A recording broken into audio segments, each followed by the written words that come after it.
प्यारे दोस्तों, आज का वीडियो कुत्ते के ऊपर है। कुत्ता और आज़ान। दोस्तों, आज़ान के वक्त कुत्ता क्यों भौंकता है? आपने ये देखा होगा कि जब आज़ान होता है तो कुत्ता भौंकने लगता है। बिलखुसूस फजर के वक्त कुत्तों में ये देखा जाता है कि ज़्यादा कुत्ता भौंकने लगते हैं या रोने लगते हैं। आखिर कुत्ते ऐसा क्यों करते हैं? और हमेशा शांत और आज़ान सुनते ही रोने के पीछे कुत्तों का क्या ट्रिक है? आखिर कुत्ते ऐसे क्या सुन लेते हैं, क्या देख लेते हैं जो आज़ान सुनकर ये भौंकने लगते हैं? दोस्तों, एक दिलचस्प वीडियो आपके सामने लेकर आए हैं कि कुत्ते क्यों भौंकते हैं और आज़ान के वक्त हमको क्या करना चाहिए, क्या नहीं करना चाहिए। एक दिलकश वीडियो आपके लिए लेकर आते हैं। दोस्तों, आज़ान वो है जो मोमिनों के अपने तरफ बुलाती है, यानी एक तरीके से आज़ान इनविटेशन है नमाज के लिए, आज़ान दावत है नमाज के लिए और अल्लाह तबारक व ताला के हाजिर सर झुकाने की एक दावत है आज़ान। लेकिन दोस्तों, इसी आज़ान के फिज़ा में गूंजते ही कुत्ते भौंकने लगते हैं और इस कुत्ते भौंकने की वजह से लोगों के हजार लोग, हजार मुंह और हजार सवाल है। लेकिन बिलखुसूस कुत्ते क्यों भौंकते हैं, आज इस वीडियो में हमको आपके सामने रखने जा रहे हैं। आपसे अदवन गुजारिश करेंगे दोस्तों, अगर अभी तक चैनल को सब्सक्राइब नहीं किया है तो चैनल को सब्सक्राइब कर ले, बेल के बटन को ऑन कर दे और ऑल नोटिफिकेशन के ऑप्शन को दबा ले, ताकि आने वाला हर वीडियो सबसे पहले आप तक पहुँच सके। प्यारे दोस्तों, इस दुनिया के अंदर इंसान के अलावा भी बहुत सारे मखलूक मौजूद है और उनमें से कुत्ता भी एक मखलूक है। रब तबारक व ताला ने कुत्ते में वो सलाहियत, वो ताकत दी है, बिलखुसूस कुत्तों के देखने की पावर में वो ताकत दिया है जिस चीज़ को इंसानों के अंदर दिया नहीं है।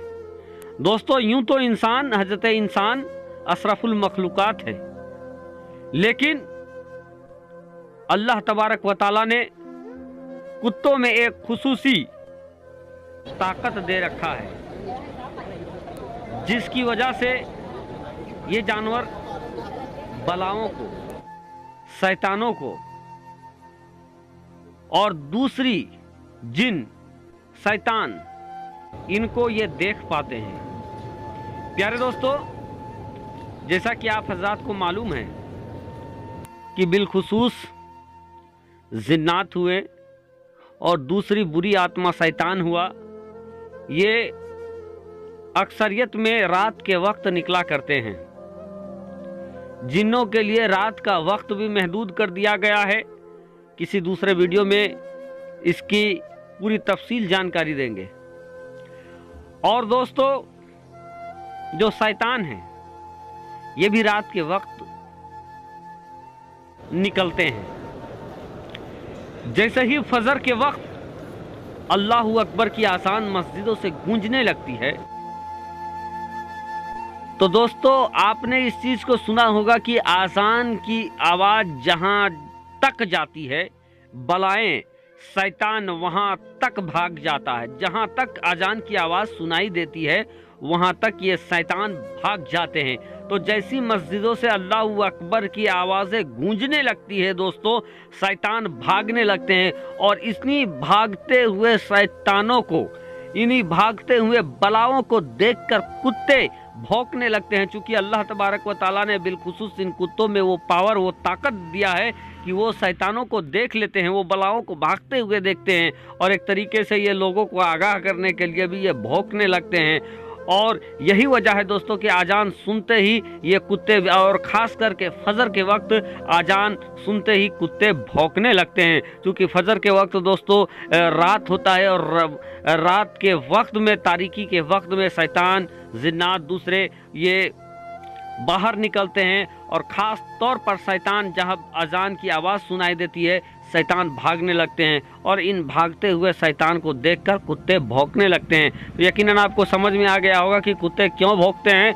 और रात के वक्त, फजर के वक्त ज़्यादा भौंकने की वजह यह है कि चूँकि रात के वक्त में शैतान ज़्यादा बाहर में होते हैं और अजान सुनते ही ये जब दौड़ने लगते हैं, भागने लगते हैं, तो इनको देखकर कुत्ते भौंकने लगते हैं।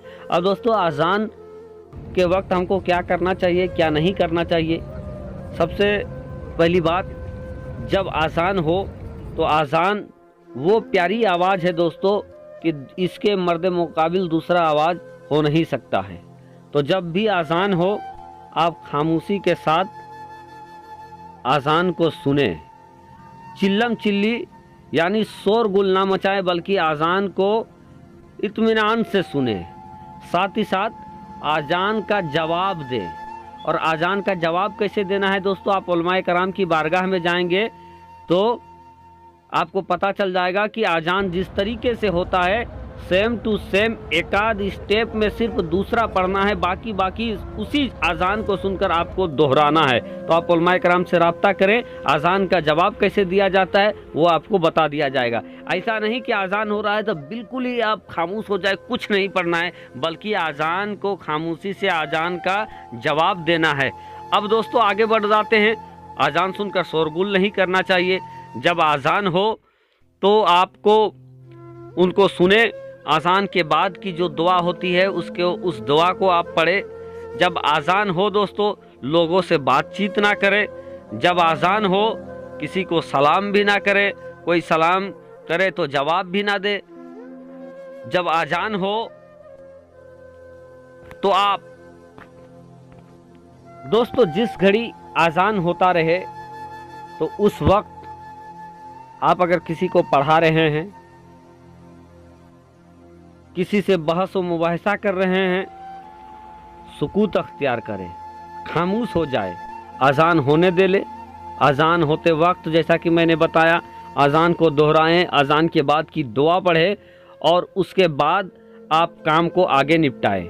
यहाँ तक कि दोस्तों आज़ान के वक्त अदब के साथ रहें।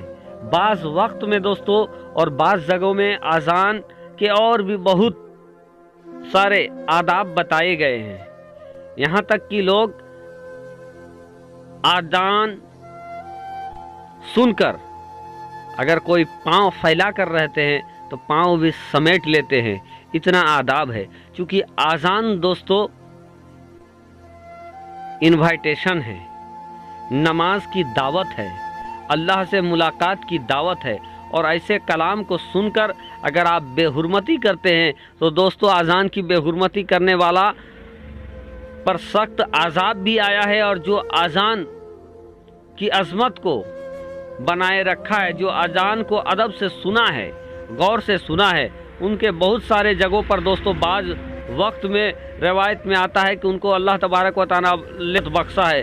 दोस्तों आज़ान के वक्त आज़ान का अदब करें, नमाज पाबंदी के साथ अदा करें। शुक्रिया, आदाब।